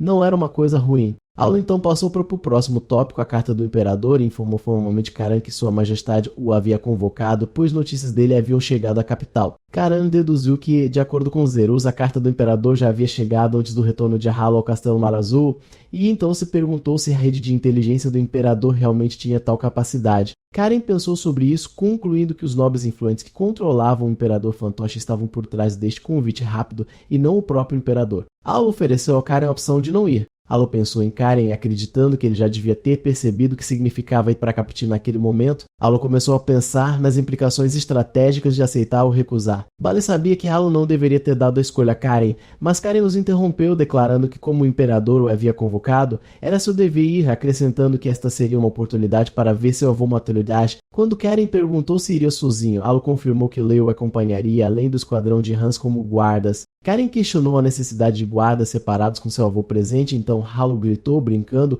que os guardas não eram para protegê-lo, mas para controlar os problemas que ele pudesse causar, e Halo anunciou que a partida seria em 3 dias. Em uma cena posterior, Bali concluiu suas negociações com o Barão Royan. Foi acordado dividir as ações da mina em 80% para a família Liston e 20% para a família Belos, mas Bali ficou intrigado com uma condição adicional que achou difícil de entender, alocando 5% da parte de Belos, um quarto de sua parte, diretamente para Karen e Leo, considerando este valor excessivo para uma mera comissão. Ele perguntou a Rowan, um distinto graduado da Academia Imperial, o motivo dessa decisão. Rowan explicou francamente que essa condição era um investimento para ganhar o favor dos 2 jovens lobos que um dia liderariam o Castelo do Mar Azul. Bali viu Rohan como arrogante por pensar que havia compreendido os talentos dessas crianças e considerou isso extremamente rude. Bali e Rohan trocaram algumas palavras afiadas, com Bali elogiando sua audácia. Finalmente, os meninos foram convocados, aceitaram a oferta com gratidão e Rohan expressou a honra de sua família nesta parceria. Enquanto saíam, Leo tinha uma pergunta para Karen.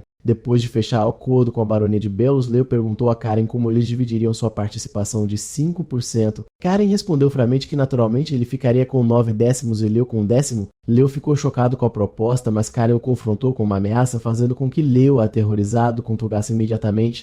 Bali e seu ajudante observavam a cena e o ajudante comentou que os dois meninos que costumavam lutar ferozmente na infância agora se tornaram inseparáveis. Ao chegar na capital, Leo estava animado e nervoso, admitindo que só tinha ouvido rumores sobre o lugar e não sabia como agir. Karen o tranquilizou, mas Leo protestou que estava prestes a encontrar o imperador e sua empolgação era justificada. Então ele começou a sonhar em ir a festas sociais para conhecer as belezas da capital, Decas. Sabina, que tinha ouvido a conversa deles, juntou-se a eles e comentou que Decas era um lugar interessante, cheio de lutadores fortes e que seria uma boa experiência para eles. Ela então pediu taças de vinho para parabenizá-los por sua primeira missão. E com o sarcasmo de Karen, que apontou a falta de taças de vinho no quarto de um garoto de 13 anos, ela serviu vinho em copos d'água. Sabina perguntou a Leo se ele já havia provado o vinho e ele admitiu que Karen já havia lhe dado um pouco antes. Sabina ofereceu um copo a Leo e ele aceitou. Sabina ergueu seu copo, elogiando seu notável crescimento, e Karen agradeceu como sua professora. Ela então anunciou que os 3 anos que prometera protegê-los haviam terminado, expressando seu pesar por não poder ver os problemas que eles causariam na capital. Leo ficou triste ao saber que ela logo voltaria para o Kumado Namunar do Morte e perguntou se isso significava que eles não a veriam novamente. Sabina zombou de sua sensibilidade, depois o aconselhou a não ir a festas com Karen, explicando que a aparência, o talento e a lábia de Karen atraíam toda a atenção. Leo entrou em pânico e pediu a Karen para não atrapalhar suas chances de casamento, o que levou Karen a chamá-lo de idiota. Karen ordenou que Leo parasse de falar e continuasse a beber. Mais tarde, no castelo do Mar Azul, Bali informou Halo sobre a conclusão bem-sucedida das negociações com Belos. Halo ficou surpreso com o acordo deles de ceder parte de sua participação para Karen e Leo. Bali explicou que a opinião do jovem barão teve forte influência, pois ele descreveu o acordo como um investimento no futuro. Halo elogiou a inteligência do jovem barão e considerou que eles haviam ganhado um aliado confiável. Halo confiou todos os assuntos relacionados à baronia de Belos a Bali, mas Bali sentiu que havia outra razão para sua convocação, pois seu pai era mesquinho com elogios. Sua intuição estava correta, pois Halo revelou que a convocação do imperador para Karen era altamente incomum, já que ele nunca havia convocado nenhum membro da família além do próprio Paulo, então Halo revelou uma observação perturbadora. Durante seu encontro privado com o imperador,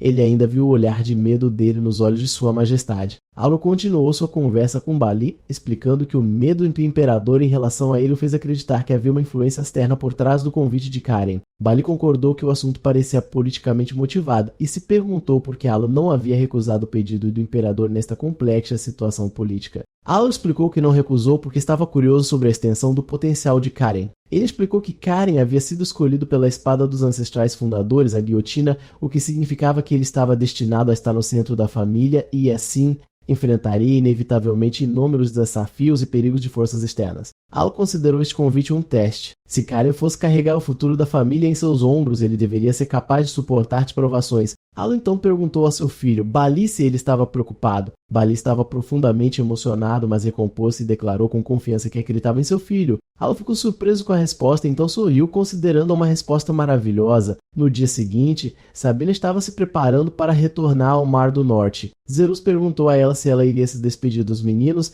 mas ela disse que não era necessário porque tinha gostado de compartilhar seu vinho roubado com eles na noite anterior e era melhor sair tranquilamente, pois os meninos estavam ocupados se preparando para a viagem. Eles trocaram despedidas e Ziras prometeu providenciar mais vinho para a próxima visita dela. Antes de partir, Sabina trocou um olhar silencioso com Karen, que a observava de sua janela. Então ela partiu, despedindo-se dele até o próximo encontro. Karen pensou que o Mar do Norte era como um lar para ele. Ele pensou em encontrar comida e vinho enquanto esperava. Ele não achou que Sabina partiria tão rapidamente. Assim que Sabina partiu, Karen pensou que seus tios agora começariam a agir. Como se o destino estivesse respondendo aos seus pensamentos, seu tio Tiles apareceu de repente atrás dele, assustando-o. Na estação de trem, os servos carregavam a bagagem dos jovens. Leo se perguntou o motivo de todo aquele alvoroço e a Heinrich explicou que era normal porque eles iriam encontrar o imperador como representantes de sua família. Karen resmungou sobre o esquadrão de Ans estar com eles e Zeus explicou que o propósito deles era protegê-los. Mas Ans respondeu rudemente que o propósito era garantir que eles não causassem problemas. Antes de partir, Tiles visitou Karen em seu quarto depois que eles se cumprimentaram. Tiles confirmou que havia sabido sobre sua viagem à capital, então lhe disse que tinham pedido para ele. Tiles pediu a Karen para não agir na capital da mesma forma que ele age no castelo do Mar Azul.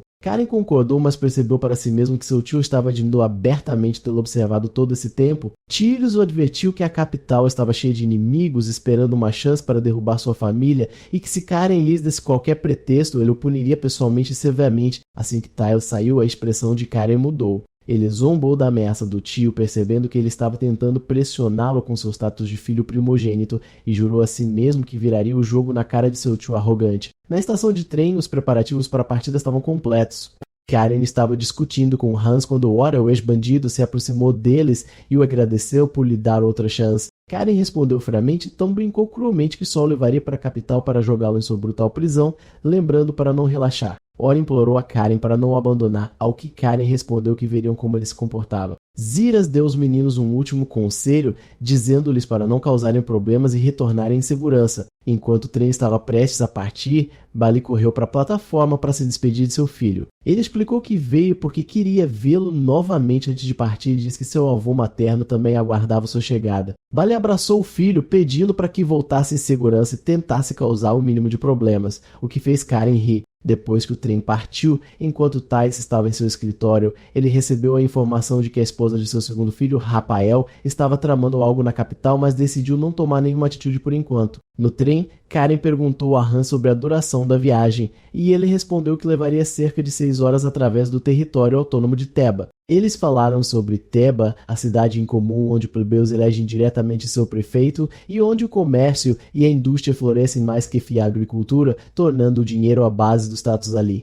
Hans explicou que a influência deles no Império vem de seu vasto capital, mas eles são monitorados de perto por outros senhores provinciais. Karen explicou que percebeu que alguns cidadãos da província às vezes fogem da tirania de senhores corruptos para regiões autônomas. Hans acrescentou que a região era amiga do castelo do Mar Azul e frequentemente confiava tarefas importantes a seus cavaleiros. Enquanto os meninos expressavam o desejo de visitar secretamente a cidade depois, Karen de repente sentiu algo estranho enquanto sua espada começava a reagir a uma presença desconhecida. Karen de repente sentiu uma estranha reação de sua espada e percebeu que isso significava que a espada estava sentindo um perigo iminente. Ele inicialmente se perguntou se um de seus tios, Tilos ou Rafael, havia plantado alguém entre os acompanhantes, mas ele rapidamente descartou a ideia, percebendo que eles não seriam tolos o suficiente para fazer tal movimento. Leo notou o estado estranho de Karen e o chamou, enquanto Karen concluiu que a ameaça devia vir de fora. Com urgência, Karen ordenou a Hans que contatasse o território autônomo de Teba imediatamente. Enquanto Hans se perguntava o motivo daquela ordem repentina, Karen gritou que não havia tempo para explicar e ordenou que ele informasse os outros vagões para se prepararem para um ataque iminente. O atordoado Hans obedeceu imediatamente, transmitindo o aviso a todos os acompanhantes que confirmaram o recebimento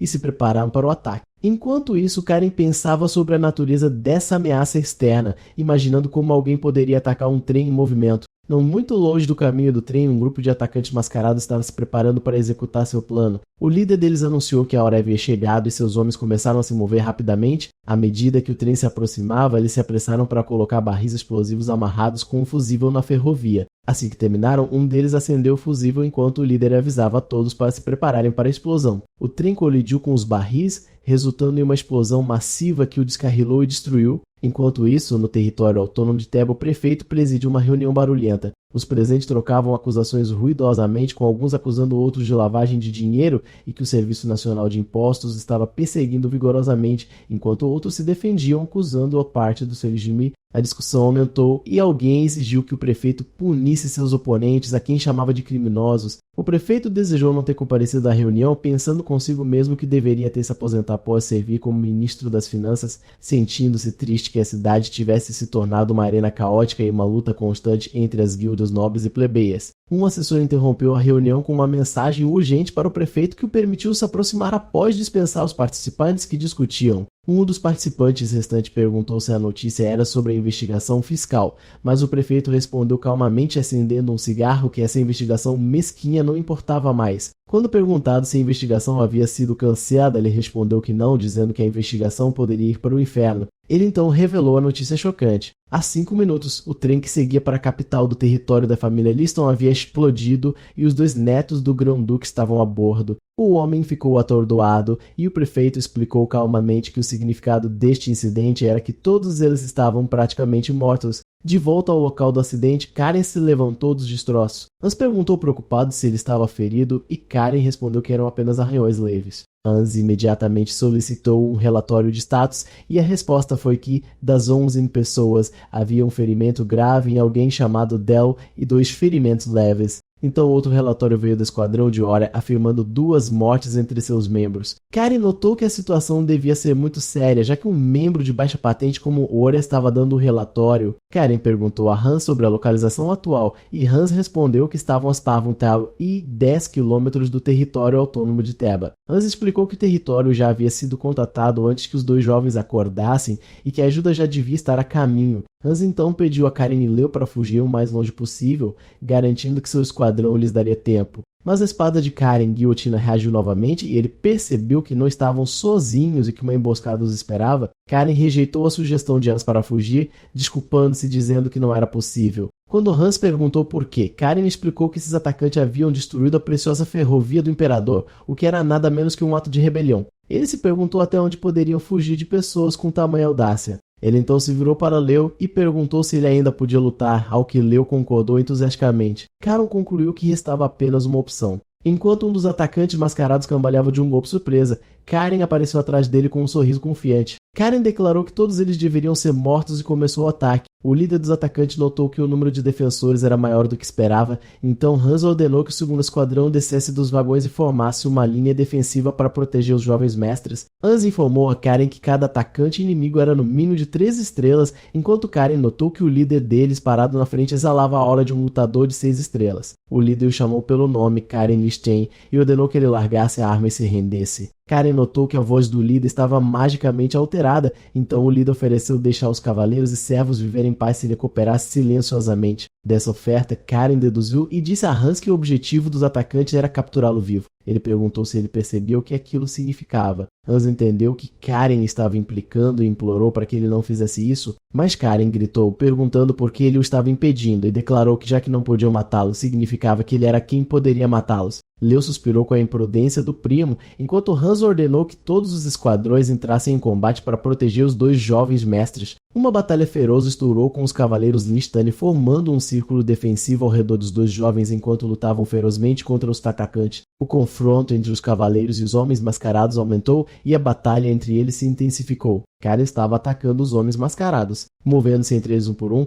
Karen zombou da excitação dos atacantes em se aproximar dele e ofereceu-se para ir até eles. Com isso, o líder ordenou que seus homens recuassem, declarando que ele mesmo cuidaria de Karen. Karen comentou que o chefe finalmente havia decidido aparecer, mas Hans se colocou à frente dele, dizendo para ele recuar porque aquele oponente era muito perigoso. O líder zombou de Hans, chamando de Cavaleiro do Mar, correndo para a morte. Hans retrucou desafiadoramente que veriam quem morreria e investiu contra ele, soltando um grito de guerra. O confronto entre Hans e o líder atacante mascarado começou. O líder lançou um ataque feroz, mas Hans conseguiu bloqueá-lo com dificuldade, surpreso com sua capacidade de desviar um golpe tão poderoso. Através dos movimentos de luta do líder, Hans percebeu sua identidade, perguntando se ele era o cavaleiro de 6 estrelas do sultanato de Bavar, Sr. Shakimi. Hans estava confuso do porquê um cavaleiro do sultanato de Bavar estava no território do Imtos, especialmente com um pacto de não agressão entre os 2 países. Ele também se perguntou por que estava mirando especificamente na família Listani, já que não havia animosidade significativa entre o ducado e o sultanato. Apesar da confusão, Hans decidiu que descobriria a verdade por si mesmo, sentindo-se confiante porque a maré da batalha estava virando a favor dele, já que os 2 jovens Dawson também estavam lutando bem. Mas em um momento de distração, Hakimi aproveitou a oportunidade e desferiu um golpe poderoso em Hans. Hakimi zombou de Hans por deixar seu foco vacilar, apontando que a formação de seus cavaleiros já havia desmoronado. Hans retrucou com raiva enquanto reunia suas forças, mas Hakimi o atacou novamente e disse que a resistência era fútil e ofereceu-lhe que se rendesse. Hakimi olhou em volta e viu que seus cavaleiros já haviam sido derrotados e que sua formação havia desmoronado. Hans ofereceu a Hakimi e seus homens a chance de se renderem, garantindo que ele pouparia suas vidas e perguntando qual era o sentido de morrer em uma terra estrangeira. Hakimi recusou, declarando que simplesmente cumpriria sua missão. De repente, ele liberou seu poder violentamente, fazendo a mana em seu corpo recuar. Hans percebeu que Hakimi não temia a morte e que esse movimento imprudente colocaria em perigo os 2 jovens mestres. Hans sentiu que não tinha escolha a não se igualar à imprudência de seu oponente e liberar todo o seu poder para confrontá-lo. Naquele momento crucial, a voz de Karen foi ouvida expressando sua decepção com Hans. Karen apareceu de repente, lembrando a Hans que sua missão principal era impedi-lo de causar problemas. Ele então perguntou sarcasticamente se ele já estava prestes a se render.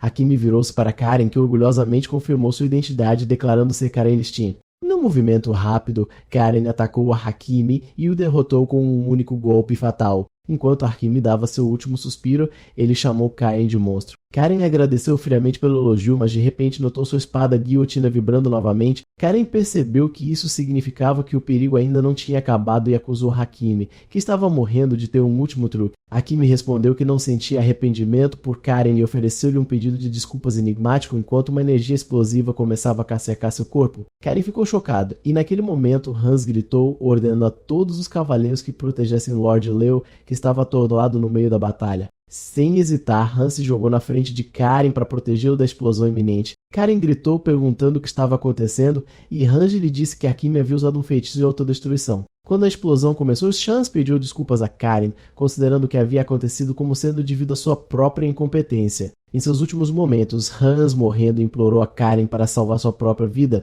Uma explosão massiva se seguiu, devastando a área circundante. Em meio ao caos, Karen ouviu uma voz misteriosa repreendendo o tolo humano que ousou despertá-la. A voz anunciou que, já que havia provado o sangue de cavaleiros pela primeira vez em muito tempo, faria sua parte, aconselhando Karen a fechar os olhos com força para fogo para que seus globos oculares não explodissem. Depois que a fumaça clareou, Karen encontrou Hans inconsciente no chão e tentou acordá-lo. Hans acordou irritado, repreendendo Karen por sua indiferença depois que ele se sacrificou para protegê-lo. Karen retrucou friamente, perguntando quem havia pedido para ser salvo daquela maneira. Outra voz vinda da espada de Karen os interrompeu, zombando deles e dizendo que, se não fosse por ela, Karen não teria sobrevivido e que ele deveria tê-la agradecido. Karen ficou chocado ao perceber que sua espada estava falando. Ele olhou ao redor para a imensa destruição causada pela explosão e se perguntou o que havia acontecido. Perguntou à espada se era uma espada Ego, um tipo de espada feita das almas de ferreiros loucos. A espada ficou enfurecida com a comparação e ameaçou cortar o pescoço de Karen se ele repetisse. Karen se perguntou por que o salvou se pretendia matá-lo por algo tão trivial. A espada explicou com raiva que havia usado toda a mana que tinha armazenado para salvá-lo da explosão. E se não fosse por isso, já teria cortado o pescoço dele. A espada então reclamou de exaustão e se perguntou se havia outra maneira de absorver mana além de lutar contra inimigos, sugerindo que também poderia absorver mana do sangue de Karen. Karen concluiu que, já que a espada achava pelo sangue de seu mestre, deveria ser uma espada demoníaca. Naquele momento, um grupo de cavaleiros chegou. Seu comandante se apresentou como Halle, comandante das forças de autodefesa de Taebe. Hans se adiantou e se apresentou a Halle. Enquanto conversavam, Karen embainhou sua espada. A espada reclamou que não conseguia falar enquanto estava dentro, ao que Karen respondeu que era maravilhoso e mandou-a dormir em silêncio. Ali reconheceu Karen como neto do Grão-Duque Hall e expressou a total responsabilidade de sua região pelo infeliz incidente. Ele explicou que havia vindo sob ordens do prefeito para escoltar os membros da família de Cole para um local seguro. Karen concordou e pediu-lhe que cuidasse dos muitos feridos. Enquanto andava na carruagem, Hans perguntou a Karen se ele tinha certeza de que não queria voltar para o castelo do Mar Azul, apontando que o perigo poderia não ter acabado e que as investigações no local levariam tempo. Karen tranquilizou Hans e disse-lhe que já havia contatado os Sinosiras e que não havia necessidade de se preocupar excessivamente. Ele então mudou de assunto, perguntando a Hans se ele sabia a identidade do homem que se explodiu. Hans respondeu que o homem era Swin Hakime, um cavaleiro 6 estrelas do sultanato de Bavak. Karen começou a pensar sobre a gravidade da situação, perguntando-se se o pacto de não agressão que seu avô havia assinado pessoalmente com o sultanato estava agora em risco. Leo admitiu que a relação entre o Império e o Sultanato vinha se deteriorando, mas não havia chegado a um ponto que justificasse tal ataque. Karen concluiu que a ação de Hakime por si só era justificativa o suficiente para declarar guerra. Na carruagem, Karen notou Leo encarando suas mãos manchadas de sangue em estado de choque. Leo admitiu que não tinha ouvido o que Karen disse antes, perguntando-se confuso por que suas mãos tremiam. Karen explicou que sua reação era normal, pois era a primeira vez que ele matava alguém e acostumar-se a tirar vidas é difícil. Mas ele disse a Leo que ele deve superar esse sentimento porque essa é a natureza da vida. Pouco tempo depois, um guarda anunciou que eles logo chegariam ao território autônomo de Teba. Ao entrar na cidade, Karen olhou pela janela e comentou consigo mesmo sobre como seus edifícios eram luxuosos e suntuosos. O prefeito os cumprimentou calorosamente, dando-lhes as boas-vindas ao território de Teba. O prefeito expressou seu alívio pela chegada segura e prometeu que sua região faria o possível para descobrir o mentor do incidente e também prometeu total cooperação com a investigação da família Listene. Karen o interrompeu, assegurando ao prefeito que eles sabiam que o território de Tebo não estava envolvido no ataque, o que levou ao visível alívio do prefeito. Hans comentou que o prefeito havia mudado muito desde que era ministro das finanças, ao que o prefeito respondeu lamentando ter aceitado a posição de prefeito maldito. Ele então se desculpou por seu discurso informal na frente do neto do Duque. Karen pediu-lhe para falar à vontade, pois formalidades com seus mais velhos o incomodavam. O prefeito hesitou a princípio, dizendo que não podia falar informalmente com um membro de uma grande linhagem ducal, mas logo aceitou graciosamente a oferta a Karen, então se corrigiu para chamá-lo acidentalmente pelo primeiro nome. Para mudar a atmosfera, o prefeito sugeriu que eles fossem para outro lugar para continuar a conversa. Em uma sala privada, Karen começou a questionar o prefeito, apontando que os atacantes haviam usado explosivos no Mana para destruir a ferrovia. Ele explicou que explosivos só podem ser obtidos através da administração de suprimentos militares, que é estritamente gerenciada pelo Império, tornando quase impossível contrabandeá-los de dentro. Karen então propôs sua teoria, perguntando se os explosivos haviam sido contrabandeados de fora do Império, especificamente do Sultanato de Bavar. Ele lembrou ao prefeito que o Império e o Sultanato eram os únicos dois capazes de fabricar explosivos de tão alta qualidade e insinuou que a situação seria embaraçosa para o prefeito se comerciantes de Tebel estivessem envolvidos em tal contrabando. O prefeito ficou chocado com a precisão da dedução de Karen. O prefeito percebeu que se não concordasse com a teoria de Karen, poderia ser visto como cúmplice. Então ele foi forçado a conceder que a probabilidade de contrabando era alta. Em seu coração, o prefeito amaldiçoou os contrabandistas estúpidos que o haviam colocado nessa posição difícil. Nesse ponto, Karen pediu-lhe para se lembrar de uma coisa, que os cavaleiros Ceolwulf, membros do Castelo do Mar Azul, foram feridos neste incidente. O prefeito percebeu que estava sendo encurralado, que a família Listane era conhecida por retribuir favores de vezes e dívidas 100 vezes e que ele estaria acabado se não cooperasse. Numa tentativa de mudar de assunto, o prefeito perguntou a Karen sobre o bem-estar de seu pai, alegando conhecê-lo bem e até mesmo ser próximo do avô materno de Karen, o Sr. Gale. Karen sorriu sarcasticamente, notando que o recurso repentino do prefeito ao mencionar nomes provava que ele era um verdadeiro político. Naquele momento, um ajudante entrou na sala com uma mensagem urgente da capital. O prefeito pensou que já sabia o conteúdo, que a guarda imperial havia partido, mas o ajudante esclareceu que não era apenas a guarda Azanti. O próprio comissário da Receita Federal havia partido à frente da primeira divisão especial rumo a Teba. O ajudante revelou que o comissário é Gale Barreton, o homem conhecido pelo apelido Rei Demônio. Quando o prefeito ouviu o nome Gale, ficou chocado e se perguntou se o próprio senhor. Ele se virou para Karen e perguntou se ele havia antecipado isso. Karen respondeu afirmativamente, explicando que seu avô materno se importava tanto com ele que largaria tudo para salvar seu neto se ele estivesse em perigo. Naquela noite, as forças da primeira divisão especial da Receita Federal chegaram ao território de Teba, espalhando uma atmosfera de tensão nas ruas movimentadas da cidade. O comissário Gale Barraton os liderou com uma expressão severa que não pressagiava nada de bom. Em outro lugar, o grão-duque Halo observava a cena, acabando de chegar. Seu ajudante comentou que sua chegada foi rápida e Halo respondeu que se tratava de seu neto. Enquanto isso, os comerciantes de Tebal estavam em estado de raiva e confusão. Eles estavam surpresos com a decisão de fazer uma investigação fiscal repentina naquela noite sem lhes dar tempo para se prepararem e reclamaram que a infame primeira divisão especial estaria a cargo da investigação. No salão de reuniões, o prefeito tentava acalmá-los quando Karen e seu grupo entraram. Um dos comerciantes mais velhos apoiou a posição do prefeito, enfatizando a gravidade da situação. Karen se dirigiu aos comerciantes reunidos, explicando-lhes a magnitude do desastre que enfrentavam. Ele lembrou que não só a ferrovia do Imperador foi destruída, mas o neto do Grão-Duque e membros do Castelo do Mar Azul também foram atacados. Ele acrescentou que o ataque foi realizado com explosivos supostamente contrabandeados através das guildas comerciais no território de Teba, então perguntou se eles agora entendiam a seriedade de sua posição. Os comerciantes ficaram chocados e tentaram recuar, alegando que só pediam mais tempo para se preparar. Karen perguntou ao comerciante que estava falando seu nome e ele se apresentou como Visconde com medo do grupo comercial Homer. Karen respondeu calmamente que faria questão de entregar pessoalmente o nome do Visconde ao seu avô no Serviço Nacional de Impostos. O Visconde estava apavorado e implorou a Karen que reconsiderasse, admitindo que havia falado precipitadamente. Naquele momento, a chegada da primeira divisão especial e do comissário foi anunciada. Gale e seus homens entraram e ele anunciou o início imediato da investigação fiscal em todos os grupos comerciais. Ele explicou que o Serviço de Impostos havia recebido denúncias de riqueza acumulada através de contrabando e evasão fiscal e que o próprio imperador havia ordenado uma investigação minuciosa exigindo a cooperação total de todos. Leo sussurrou para Hans perguntando se a primeira divisão especial era realmente tão assustadora. Hans explicou que a divisão lida com comerciantes e nobres de alto escalão, e devido ao poder de seus oponentes, eles podem até mobilizar a guarda imperial, confirmando que eram de fato assustadores.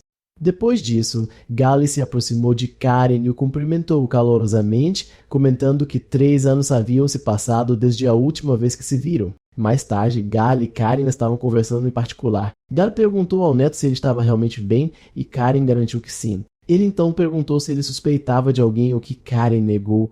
Quando Gale levantou a possibilidade de ser um assunto interno da família, Karen descartou a ideia, dizendo que se seus tios fossem os culpados, não teriam deixado vestígios. Ele explicou que os culpados neste incidente haviam deixado rastros propositalmente, como se quisessem que parecesse obra do sultanato de Bavar. Gale perguntou ao neto se ele pretendia encontrar e punir os culpados sozinho, então o aconselhou a não fazer isso, lembrando de que o mundo é vasto e cheio de pessoas poderosas e que perigos ainda espavam naquele lugar. Ele ordenou que ficasse quieto por enquanto e que partiriam para a capital na manhã seguinte, sob as ordens do imperador. Ele garantiu que os adultos cuidariam do assunto. Karen concordou com um sorriso, prometendo que permaneceria calmo, mas enquanto Gale se afastava, ele pensou consigo mesmo que um blackout ocorreria e percebeu que Karen nunca pretendeu cumprir sua promessa. Naquela noite, na residência de alguém chamado Wayne, havia uma agitação enquanto uma carruagem era apressadamente carregada. Da carruagem, sua esposa perguntou se ele iria com eles. Ele a tranquilizou dizendo que o seguiria em breve e ordenou que a carruagem partisse. Enquanto a carruagem se afastava com sua família chamando por ele, Owen os observava partir, pensando que havia mandado sua família embora primeiro e então amaldiçoou a situação em que se encontrava. Em outra parte da cidade, o grão-duque Hal observava de um telhado. Um de seus homens o informou que seus alvos haviam começado a se mover, então Hal ordenou que a limpeza prosseguisse rapidamente sem erros. Enquanto isso, Caron estava em seu quarto afiando sua espada no meio da noite. Zeros, que acabara de chegar, interrompeu perguntando se ele estava planejando causar problemas novamente. Caron mencionou ter ouvido que o comissário Gale o havia proibido de sair e perguntou a Zerus se ele também planejava impedi-lo. Zerus explicou que havia vindo apenas para entregar uma ordem do chefe da família, o grão-duque Halo. Zerus recitou oficialmente a ordem e Caron Lichten, o neto mais novo da família Lichten. Ao receber esta ordem, você deve encontrar os culpados e imediatamente cobrar o preço de sangue pelos mortos. Ele concluiu a ordem instruindo Karen a mostrar-lhes claramente o que significa a lei do castelo do Mar Azul. Karen sorriu maliciosamente ao ouvir a ordem e declarou sua obediência ao comando do chefe da família. Zeus comentou que certamente seria uma noite longa. Mais tarde, Karen e Leo estavam vagando pelos distritos orientais de Teba disfarçados. Leo estava resmungando, imaginando por que ele tinha que fazer o papel de servo e ir para um lugar onde negócios ilegais eram desenfreados. Karen explicou que se dois jovens nobres andassem por ali sem escoltas, levantaria suspeitas desnecessárias. Embora Leo entendesse a lógica, ele continuou a resmungar sobre ser quem fazia o papel de servo. Karen silenciou Leo, dizendo-lhe que estavam perto do lugar que Zerus havia mencionado. Leo estava nervoso, comentando que o lugar parecia suspeito e não era adequado para jovens mestres. Karen zombou dele e ofereceu-lhe para voltar se estivesse com medo. De repente, uma pessoa apareceu diante deles e perguntou por que estavam ali. Karen deu um passo à frente e o cumprimentou, explicando que havia sido enviado por seu Zerus. O homem os acolheu, dizendo que era uma honra servir os jovens Trestes. O homem revelou seu rosto e se apresentou como Julio, então sugeriu que se mudassem para uma casa segura que havia sido preparada para eles. Dentro da casa segura, Julio explicou que o lugar estava equipado com dispositivos anti-escuta para que pudessem falar livremente. Karen, como residente de Teba, perguntou como ele se tornou um informante da família Listane. Júlio respondeu que estava retribuindo uma gentileza que Zeus lhe havia mostrado quando criança. Karen foi direto ao ponto, dizendo que tinham informações de que alguém planejava atacar a família Listane contrabandeando explosivos e explorando informações sobre sua viagem à capital. Karen perguntou a Júlio se ele sabia a identidade do culpado e Júlio respondeu que sim. Ele explicou que, com base nas informações que havia reunido, havia apenas 2 grupos comerciais no mercado negro que lidavam com explosivos. Eram o Grupo Kerr e o Grupo Caligo, mas ele acrescentou que o Grupo Kerr estava em processo de retirada do mercado negro. Karen perguntou sobre a natureza do Grupo Caligo e Júlio disse-lhe que era um grupo composto por escravos que aceitavam qualquer trabalho, desde que fosse lucrativo. Júlio então revelou uma informação crucial. Ele havia recebido notícias de que membros do Grupo Caligo haviam deixado a cidade mais cedo naquele dia, o que chocou Karen. Júlio reconheceu que a partida do Grupo Caligo ao mesmo tempo que o ataque os tornava altamente suspeitos. Karen começou a analisar as opções disponíveis, o Grupo Kerr, que estava se retirando do mercado negro, e o Grupo Caligo, composto por ex-escravos que não recusariam nenhum trabalho lucrativo. Leo apontou que não havia tempo suficiente para investigar ambos os grupos e perguntou sobre o próximo destino deles. Karen sorriu, dizendo que a resposta era óbvia. Pessoas sem nada a perder são sempre as mais imprudentes.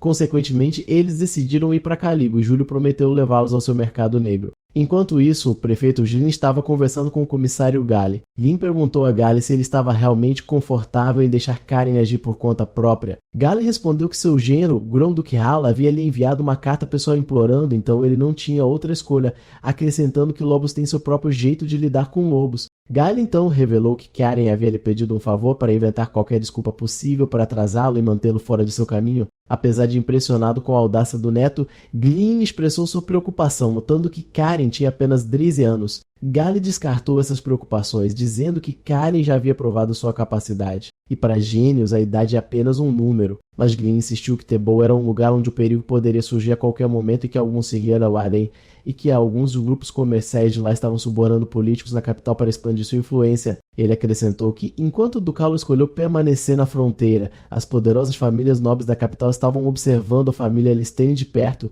e Teba estava cheia de pessoas que fariam qualquer coisa para ganhar seu favor. Gale explicou que esse era o próprio motivo pelo qual o imperador havia intervindo nos assuntos de Teba para evitar que o intapetino império fosse governado por aqueles que só agem para seu próprio benefício. Gale então soltou uma bomba, se Mazon estava em Teba. Glynn ficou chocado, perguntando-se se ele seguiria ao escudo inquebrável, Mazon das 8 estrelas. De volta com Karen e seu grupo, eles finalmente chegaram à entrada do mercado negro de Caligo. Júlio confirmou que esta era a única entrada e explicou que, em emergências, ela poderia ser selada por dentro. Um fato que Karen comentou ser brutal. Enquanto se preparavam para descer, encontraram um caminho bloqueado por guardas que haviam prendido e amarrado Júlio. Um dos guardas informou a Júlio que eles não estavam recebendo clientes naquele dia por ordem do chefe e mandou-os voltar. Quando Júlio perguntou por que o guarda alegou não saber e pediu para eles saírem educadamente, quando eles continuaram a fazer perguntas, o guarda sacou sua espada ameaçadoramente. Karen desafiou o guarda friamente, convidando-o a tentar a sorte e sacar a espada para ver o que aconteceria.